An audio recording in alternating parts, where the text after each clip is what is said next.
My name is Sri Divyaksha. I am studying 7th class. మనం ఇప్పుడు చేసుకునేది basic salary. అది ఎలా చేయాలంటే allow 18% on basic అంటే is equal to basic salary అన్నారు కాబట్టి basic salary into 18%. షిఫ్ట్ పట్టుకొని పర్సన్ నొక్కి ఎంటర్ నొక్కితే అది వస్తుంది అనమాట.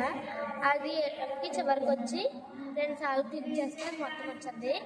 తర్వాత గ్రోస్ బేసిక్ ప్లస్ అలౌ అంటే అది ఎలా చేయాలంటే ఈజ్ ఈక్వల్ టు ఫస్ట్ ఇక్కడ బేసిక్ శాలరీ యాడ్ చేసుకొని బేసిక్ శాలరీ ఎంటర్ చేసుకొని ఇంటూ నొక్కి తర్వాత అలౌ ఆన్ బేసిక్ అని నొక్కి అది నొక్కి ఎంటర్ నొక్కాలి. ఎంటర్ నొక్కితే అది వస్తుంది అనమాట. ఇది ఎంటర్ చేసుకుంటే అది వస్తుంది అనమాట. అది క్లిక్ చేసుకోవాలి 2 times చేసుకుంటే మొత్తం వస్తుంది.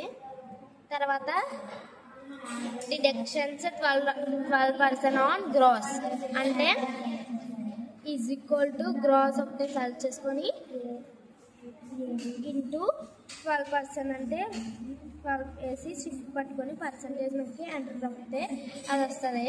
ఆ తర్వాత ఇది 2 times క్లిక్ చేసుకుంటే అది మొత్తం వస్తుంది అనమాట. నెట్ శాలరీ గ్రాస్ డీడు అంటే ఇక్కడ ఈజ్ ఈక్వల్ టు నొక్కి ఫస్ట్ ఇక్కడ గ్రాస్ శాలరీ ఉంది కాబట్టి అది సెలెక్ట్ చేసుకొని మైనస్ నొక్కాలి. మైనస్ నొక్కి తర్వాత డీడు శాలరీ డిడేషన్ కూడా యాడ్ చేసుకొని ఎంటర్ నొక్కితే అది వస్తుంది అనమాట. అది 2 times ఇలా క్లిక్ చేసుకుంటే అది వస్తుంది అనమాట. మొత్తం అయిపోయింది. Thank you.